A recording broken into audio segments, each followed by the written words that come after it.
Pemirsa, aksi koboi jalanan kembali terjadi. Seorang pengendara Toyota Fortuner mengacungkan pistol ke arah pengendara Toyota Avanza di Jalan Tol Jagorawi dari arah Bogor menuju Jakarta pada hari Minggu 18 September 2022.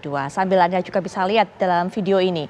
Ini tampak memang pengendara Toyota Fortuner ingin menyalip dari bahu jalan di sebelah kanan jalan, namun jalurnya terhalang oleh mobil Toyota Avanza yang berada di depannya. Jadi ingin menyalip dari lajur 4, kemudian pindah mendapatkan kesempatan di lajur 3. Dan saat itulah kemudian ia mengacungkan pistolnya. Kemudian juga memang dari pihak Mabes TNI sudah memberikan konfirmasi bahwa pelaku ini adalah merupakan salah satu personil TNI. Berpangkat kapten ditugaskan di Kementerian Pertahanan. Bagaimana kemudian juga perkembangan dan penanganan kasus ini, bagaimana pandangan psikologi untuk bisa menanggapi seseorang yang memiliki senjata api dan berperilaku arogan di jalan raya. Sudah sempat saya informasikan tadi bahwa mungkin secara istilah ini disebut sebagai road rage. Jadi saat ada di jalan kemudian ia menunjukkan arogansinya. Kami juga akan bawa Anda untuk bisa mendengarkan bagaimana pernyataan dan juga keterangan termasuk juga permintaan maaf yang sudah disampaikan oleh juru bicara Kementerian Pertahanan.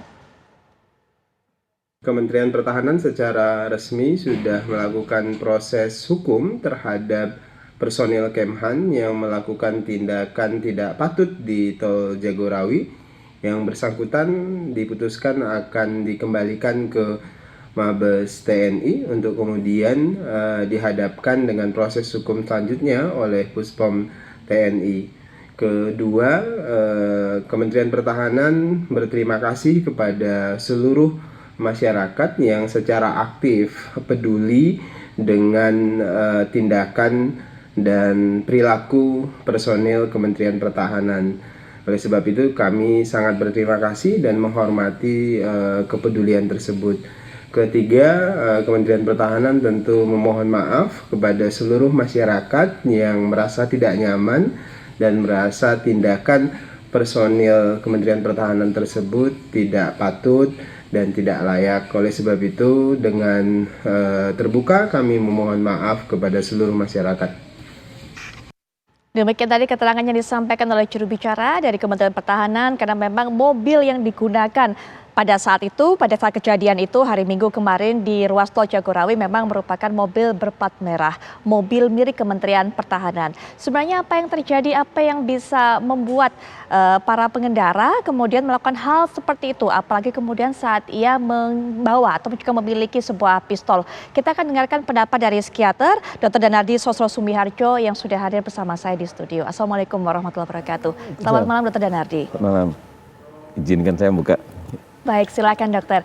Dokter, ini memang banyak faktor. Kita belum mengetahui, nanti mungkin kita bisa dapatkan keterangan dari narasumber berikutnya dari pihak TNI yang bisa menjelaskan apa sih yang memotivasi pelaku tersebut kemudian langsung menodongkan pistolnya. Bukan hanya menodongkan pada saat itu Dr. Danardi yang terjadi, tapi setelah menodongkan, ia bahkan memepet mobil yang ada di sebelahnya dan juga membengkokkan spionnya atau menutup spionnya. Begitu. Artinya begitu impulsif, begitu agresif yang dilakukan. Adakah kemudian ini terpengaruh bahwa ia merasa berkuasa karena sedang membawa pistol pada saat itu? Ya, kalau saya malah menilainya begini dulu, bahwa saya kebetulan juga bekerja di lingkup TNI AU. Ya. Jadi yang saya tahu itu bahwa seseorang tentara yang diberi hak untuk memegang senjata, memegang pistol, itu selalu dievaluasi oleh dinas psikologi. Artinya bahwa diharapkan bahwa pemegang pistol itu emosionalnya, pikirannya, tindakannya itu semuanya terkendali. Baik, punten, evaluasinya tiap berapa waktu? Saya agak lupa, apakah 6 bulan atau 12 bulan, saya agak lupa. Baik. Tapi bahwa seseorang itu harus secara reguler dilakukan pemeriksaan itu. Tapi ya namanya manusia ya, atau juga bahwa pemeriksaan itu sifatnya kan cross sectional pada saat itu. Jadi barangkali ini harus menjadi evaluasi bahwa apakah secara pemeriksaannya harus diperpendek lagi regulasinya, atau juga tadi bahwa kalau namanya juga suatu pemeriksaan itu kan prediksi, bisa saja bahwa ada suatu fluktuasi atau ada nilai-nilai borderline, kadang-kadang agak susah. Apakah sekarang jadi angkanya harus diperketat, bahwa kalau angka borderline seperti ini seharusnya ini dinilai emosionalnya akan mudah naik turun atau orang seperti ini mudah impulsif.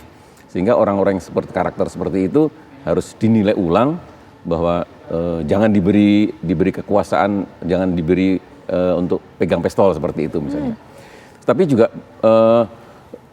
namanya sifat manusia bahwa bisa terjadi fluktuasi, bahwa terjadi penumpukan, bahwa hari ini, sore, atau sebelumnya bahwa ada masalah dalam keluarga, masalah dalam pekerjaan, itu bisa bertumbuk-tumbuk terjadi akumulasi, bisa saja pada hari itu barangkali kebetulan kemudian ada merasa mobilnya dihalang-halangi, sehingga itu terjadi akumulasi, kebetulan bawa pistol itu membuat agresivitas atau impulsivitasnya jadi muncul seperti itu. Bisa saja terjadi seperti itu. Tentu ini perlu dievaluasi. Ini kan baru analisa dari observasi melihat jarak jauh saja.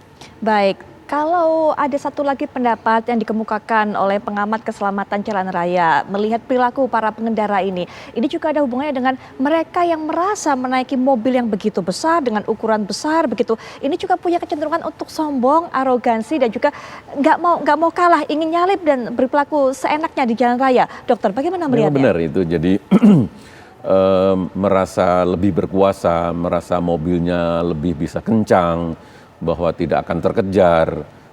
Betul itu, jadi membuat lebih arogan ya, merasa akan menang, tidak mau ngalah. Itu benar itu, bahwa seseorang itu dengan kendaraan yang lebih besar atau dia punya pangkat yang lebih tinggi, jabatan yang lebih tinggi, sangat mungkin itu menjadi ya ke arah arogan lah. Ya, ini kita lihat juga kembali dalam tayangan kami yang kami sajikan di belakang layar ini juga sudah terlihat. Ini adalah kejadian kronologinya pada saat itu, kemudian ada salah satu warga juga yang menggunakan jalan dan juga merekam kejadian itu. Jadi Anda bisa bayangkan pemirsa, mobilnya sudah besar, menggunakan mobil SUV yang begitu besar yaitu Fortuner, apalagi kemudian berbekal dengan senjata. Mungkin kita tidak tahu apa yang dialami oleh pengendara itu sewaktu sebelum berangkat ataupun juga saat melakukan perjalanan ini. Apakah mungkin ada sesuatu yang membuat dia stres dan sebagainya, sehingga kemudian saat sesuatu terjadi di jalanan, ia begitu mudah terpancing untuk melakukan hal yang tadi sudah sempat kita bahas. Mulai menodongkan pistol, memepet kendaraannya di sebelahnya, sampai membengkokkan kaca spionnya. Berbicara mengenai, karena ini kita khususkan atau kita tarik bahwa pelakunya adalah merupakan oknum personil TNI. Tadi Dr. Danadi juga sudah mengatakan bahwa selalu akan diadakan evaluasi bahwa mereka yang memegang senjata itu memang layak untuk bisa memegang senjata melalui beberapa tes yang dilakukan secara rutin. Kita nanti akan bahas lebih lanjut mengenai hal ini. Kita juga akan dapatkan keterangan terbaru dari pihak TNI, tapi setelah jeda berikut ini kami segera kembali.